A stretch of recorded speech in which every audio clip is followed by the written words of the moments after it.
Moving forward.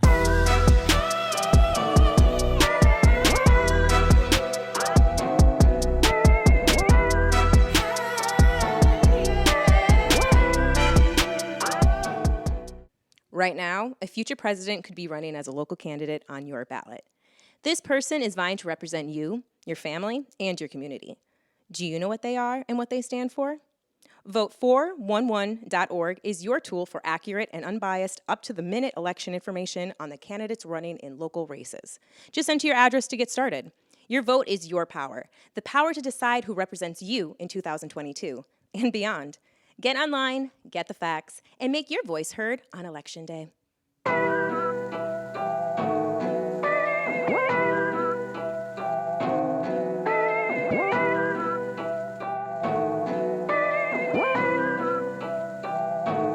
Moving forward.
Let's start from scratch for everybody who knows you and everybody who don't know.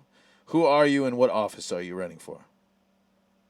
My name is Van Tanabe, and I'm running for the office of governor for the state of Hawaii.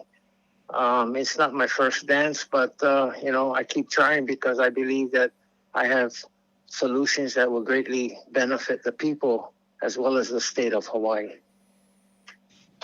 Right on. So, could you give us, a brief history of what brought you to now and what makes you a candidate?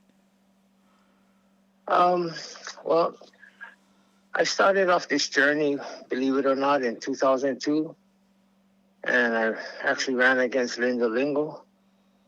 But then again, you know how powerful she was back then. Mm-hmm. But, I came up with this idea probably in the year 2000. I'm not sure, 2000, 2001, whenever the teachers went on strike. And I came up with this idea to legalize a lottery for the state of Hawaii. But it's not just throwing it out and say, hey, let's get a lottery in here. No, I specifically designed this lottery for Hawaii and Hawaii only. In fact, I call it the Ohana Lottery. And basically, number one, you have to be a resident to participate. I don't want to depend on any tourist money, tourist dollars. And besides, if only Hawaii people play, only Hawaii people will win. Number two, you must have some form of income. Of course, paychecks will do, dividends, retirement, Social Security, even disability checks would count as a source of income. And, people ask me, what about welfare checks? I said, well, the only reason I would allow welfare recipients to play is if they sign an agreement. If they win, they pay back the money they've been receiving from the state. And that's the third thing is I put a limit, a cap of $50 per person. The reason for that is so that nobody falls behind on their financial obligations. And another thing about that is with a $50 cap, no one will have an advantage. Like, let's say the president of Bank of Hawaii, he doesn't have an advantage over the janitor of Bank of Hawaii because we set at $50 limit. So we all got the same odds. Now, with these three things in place, and approximate workforce of 600,000 people in Hawaii. Let's just say, for the sake of my argument, everybody pays the $50 a month, which breaks down to roughly $12.50 a week, and almost like an hour of your work, an hour of your pay. And if that happens, we just generated $30 million for the state of Hawaii. With that money, you can help education with their financial needs. You can help the homeless. You can help providing affordable homes, affordable long-term care, and rebuild infrastructure. There's all sorts of problems that we're facing today, but one of the biggest problems is our lawmakers don't have the money to pay for anything, and that's why nothing gets done. So that's why I came up with that idea, and I shared it with Ben Cayetano when he was in office, but I guess nothing really happened. And every year or every election, I bring up the same topic of the Ohana lottery, because I honestly believe with that kind of revenue, we could now seriously address our issues and maybe fix a lot of them. I'm sure we can. By the way, for every $5 million that the states generate through this lottery, this is not a Powerball thing. I don't want to create a frenzy.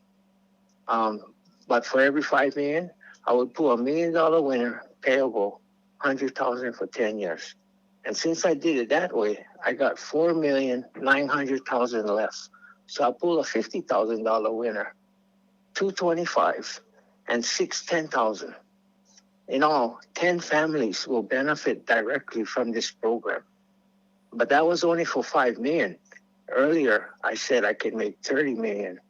So we'll pull $6 million winners, 6 50s, 12 25, 36 $10,000 winners in 1 month, every month. And that's why I call it the Ohana Lottery, because I guarantee you somebody in your Ohana will benefit directly from this program. Wow. I think on that side of the logistics of how to deploy the lottery itself, it sounds like a bankable opportunity. It reminds me more of the classic numbers game that operated on Black Wall Street before it was taken down by the United States government. And that was a great equity dealer. I mean, a lot of people have shied away from lotteries being profitable because of mismanagement in government. But then, I would just then have to say the big question to be is with that, because I've been talking with, people running for state rep, people running for council, people. I would have to say as a top from the top down, you going for the top office. What could you provide in new communication to enable these departments to negotiate these monies and funds at a better rate? Because we've even found in the years that there has been influx of cash for Hawaii and money has been found. A lot of times it stalls out because, like in the case of the localized food going to the children's schools, it falls on the principals to stop using old vendors and make new choices. And then in some cases of implementation of of how to handle the tax monies, there'd be a requirement from mayors to have the fiduciary responsibility to understand its impact on their budget and spend it responsibly without any crony capitalism getting in the way. Well, I would definitely designate some of these monies to specific programs such as homelessness, housing, education, and, for these representatives, city councilmen or state senators and all that who want to improve their particular county or district or wherever, they would have to,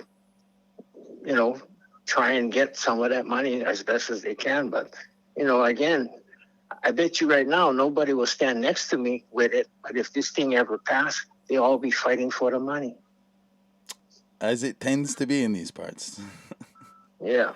And the thing is, our current government, I'm not just blaming Iggy, but you can go back all the way, back to Well, Ige, and you can even go back to Ariyoshi if you wanted to.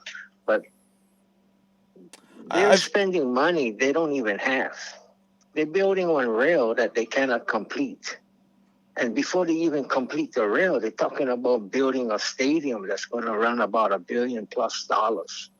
They don't even have the money. And and the real estate market in Honolulu, they're selling off land that doesn't even belong to them. And it's all to foreign interests, foreigners.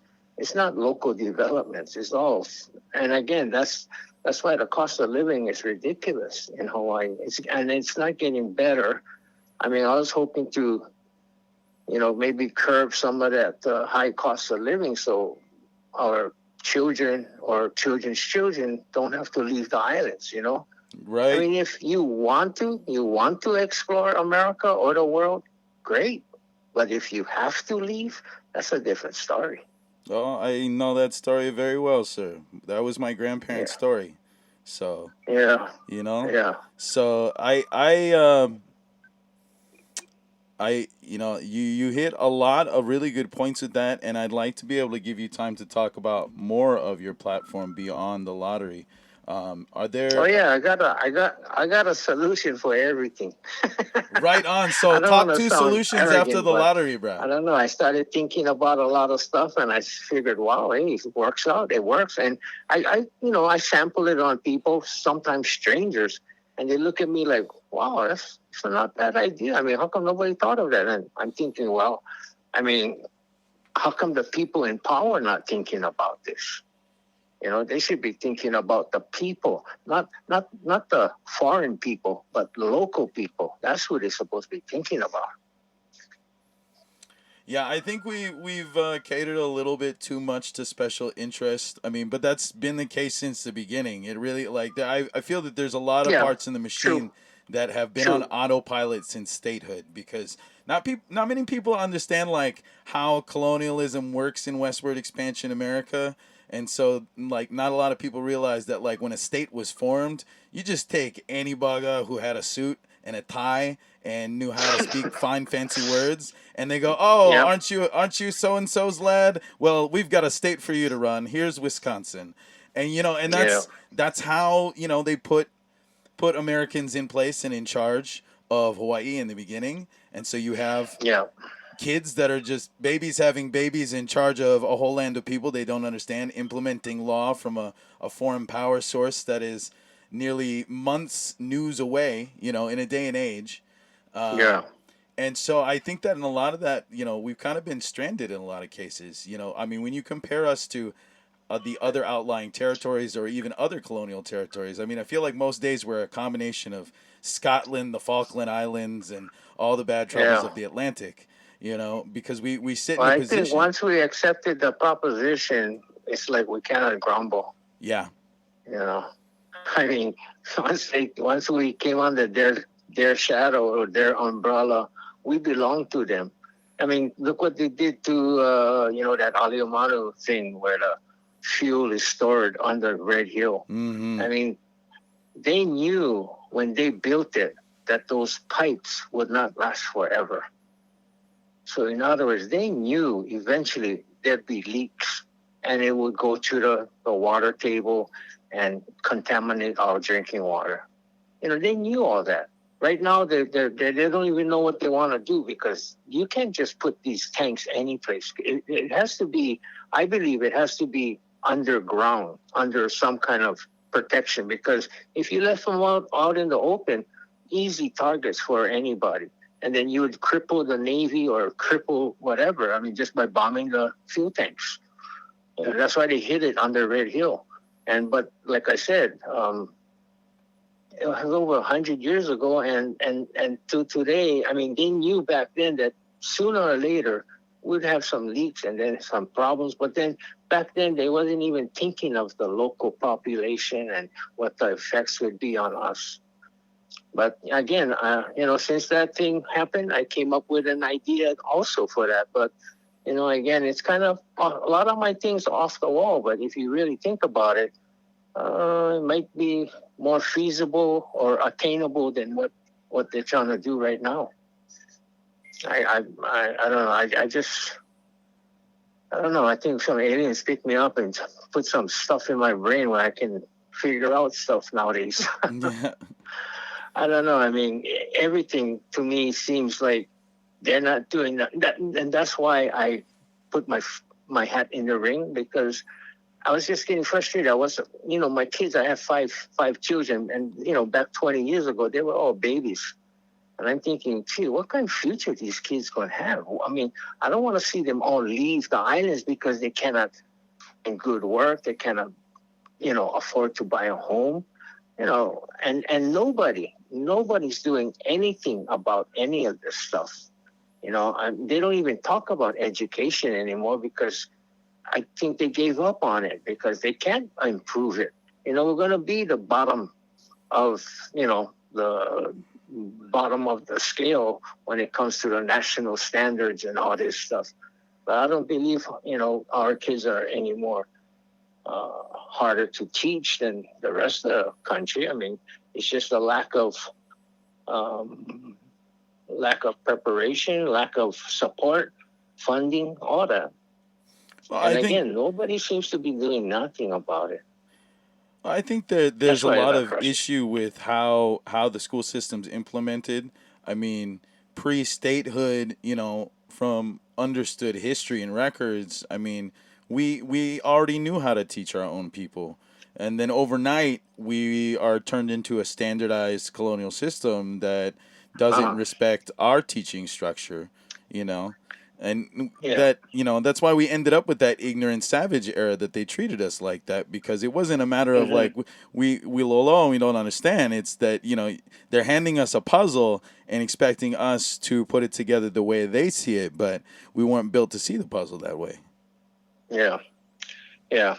Exactly. I mean, just when they saw um, the ancient Hawaiians when they landed here, they already put themselves above them. Because we look better than you. We got boats and all this kind of stuff.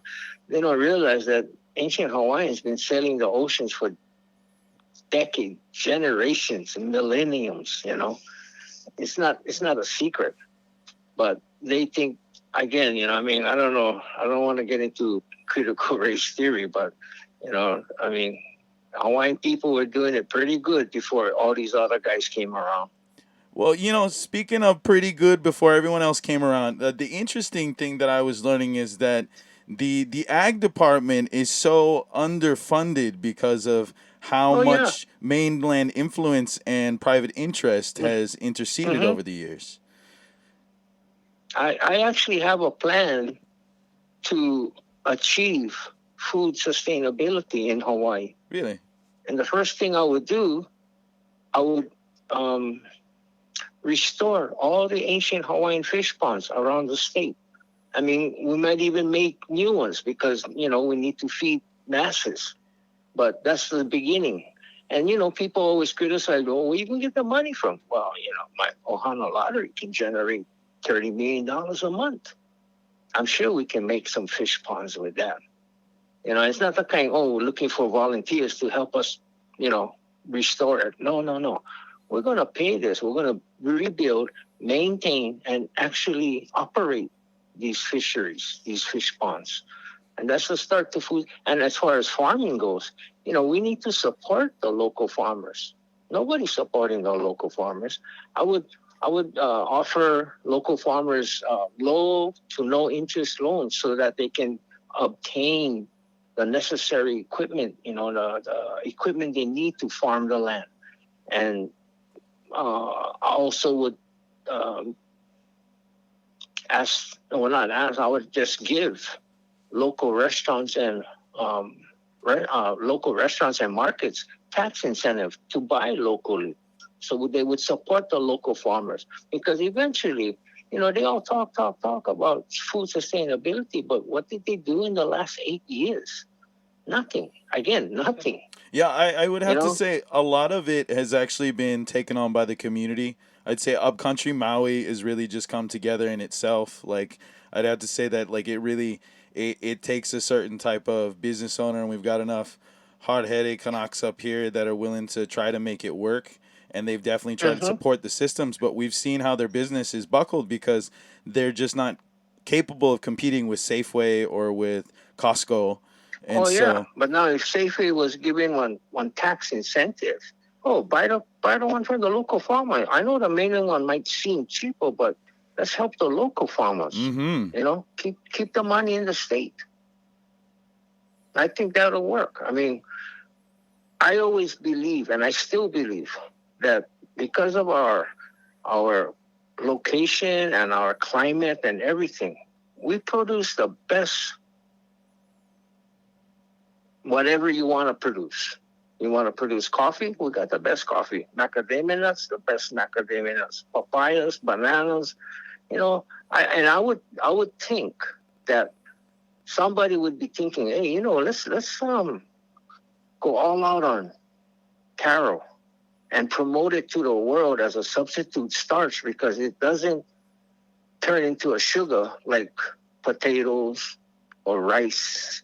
So it is a healthier product, and yet it's you know, you can substitute taro or even ulu, you know, breadfruit. You can substitute those for your starch and not be hurting your health. Because all these other things, you know, those carbohydrates, they turn into sugar if you don't use them up. So, you know, let's promote healthy living, and at the same time, we can be promoting local products. Again, we got the best. Hey, you talk about Pakalolo, we got the best of that too.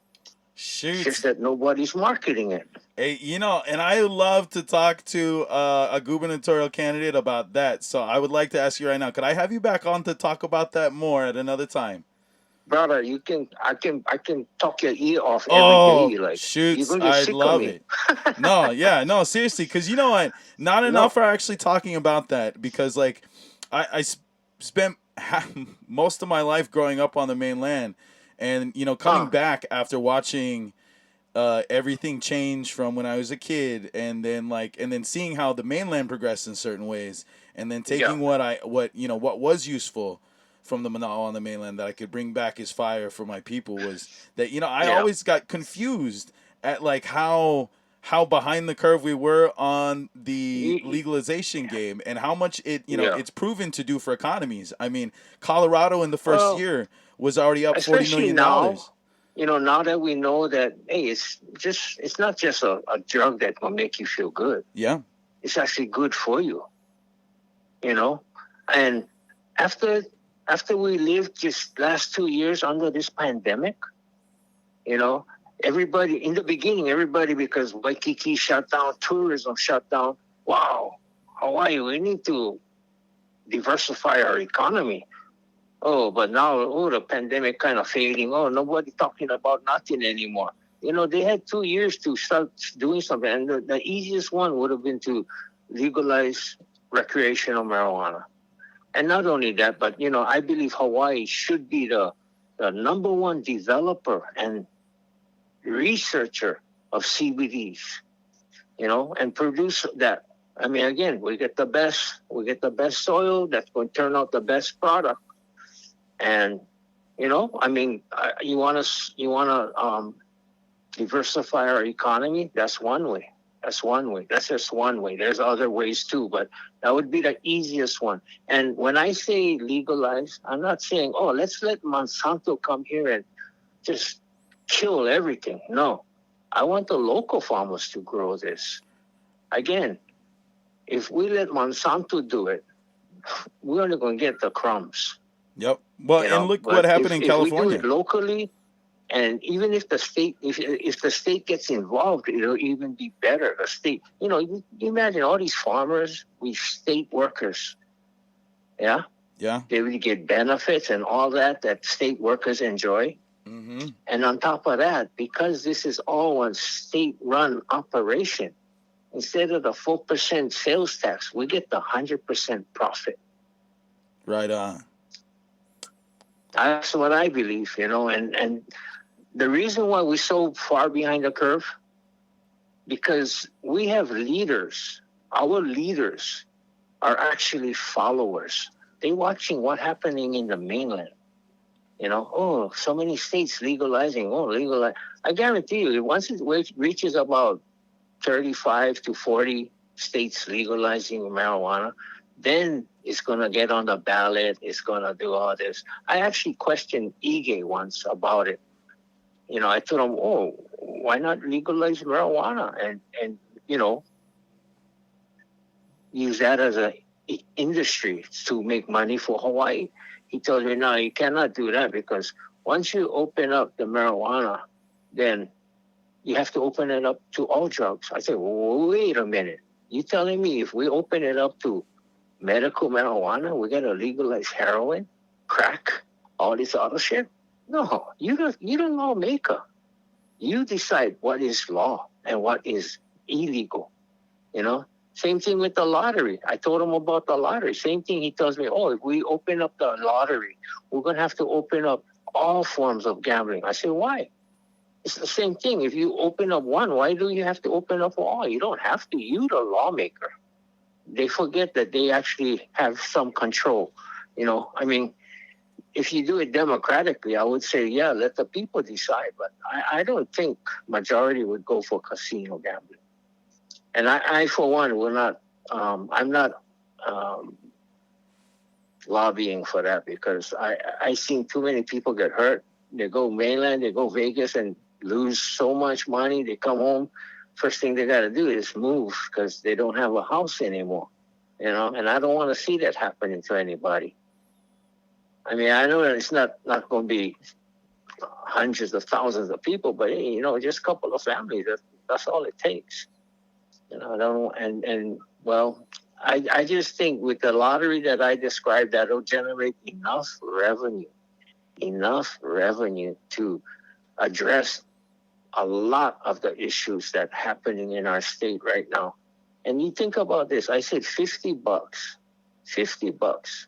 If you wanted to increase the take or the revenue of the whole Ohana lottery, all you gotta do is raise it $10, $60 limit. And you just increased it by 20%.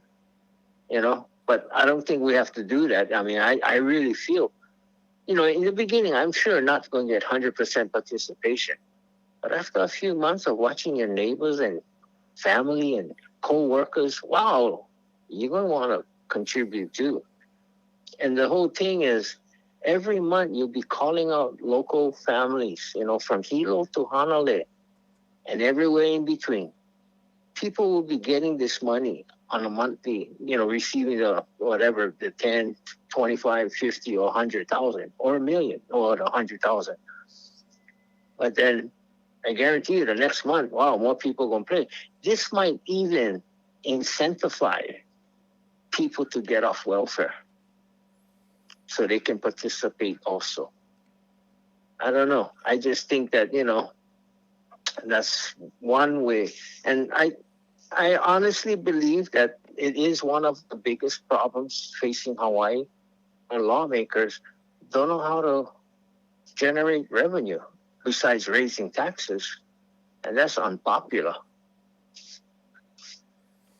Well, Van, I think we've covered a lot of ground and we've opened up a lot more. And I would love to have you back on in about 30 days to catch up with you and do some more research Sure. in the meantime. Sure. Righteous, bro. No problem. Well, before you go, can you tell everyone how they can get in contact with your campaign, support you, or join your fight? Well, they can contact me through my email, or they can even direct message me if they have Facebook or something like that. But again, I'm not even soliciting campaign funds. You know, Keith Amamiya says, oh, he knows how to eliminate corruption in government. Well, I do too. Just stop all the contributions.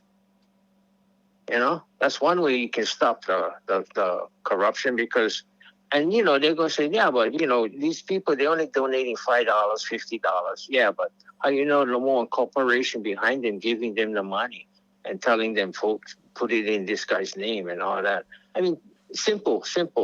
Look at all the corruption, like I said, in the mainland, senators, congressmen, they all I don't know. They just serve the dollar. They don't serve their constituents.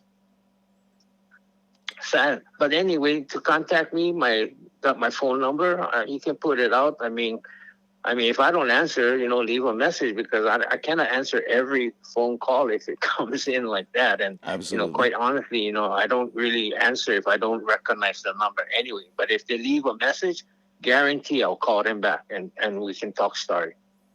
Right on. Well, I'll make sure to put it in the show notes so people can contact you through the show. And I look forward to talking to you again. Mahalo for your time. Okay. Oh, well, half hour already. Yeah, shoots. All right, brother. Nice talking to you. Yeah, and, again, if I can share more stuff with you guys, I even have a solution for education. I got a plan to develop Six Flags Hawaii in Hawaii, Hey, you got to make money. And that will create thousands of jobs, That's across, I'd be honest with you. I kind of gave up on Oahu already as far as development, because it's just going so crazy. Pretty soon, bro, if you're standing in Honolulu, you're not going to see the sky. The only way you're going to see blue skies if you look straight up, because there's so much high rises coming up right now. Cannot keep up. And again, after they build them, the things stay dark because nobody buying them. Local people cannot afford it.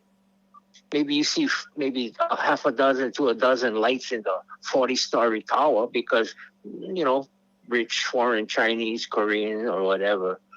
But again, local people are left out in the cold every time. And, I see nephews. I even have a daughter that moved to the mainland, and it's not by their choice. They all went up there because they cannot make it over here. Two parents working, maybe two parents working two jobs, and they're still struggling to make payments. That's why it's so hard. But, I'd be happy to discuss anything else further with you. Oh, well, thank you again, Ben. Well, you have a wonderful day, and we will catch up with you soon. Okay. Yeah, and if you get any questions or something, then you can either text me or call me, whatever. Again, just leave a message and I'll get back to you. Righteous. No problem. Fantastic. Well, you have a wonderful day. Aloha. All right, bro. Take care. Aloha.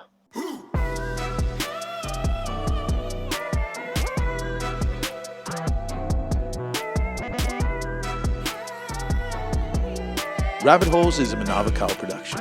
This episode was produced by Kawika Hoke and Sarah Rodriguez. Make sure to subscribe and follow on your favorite podcast platforms to add our weekly episodes to your queue.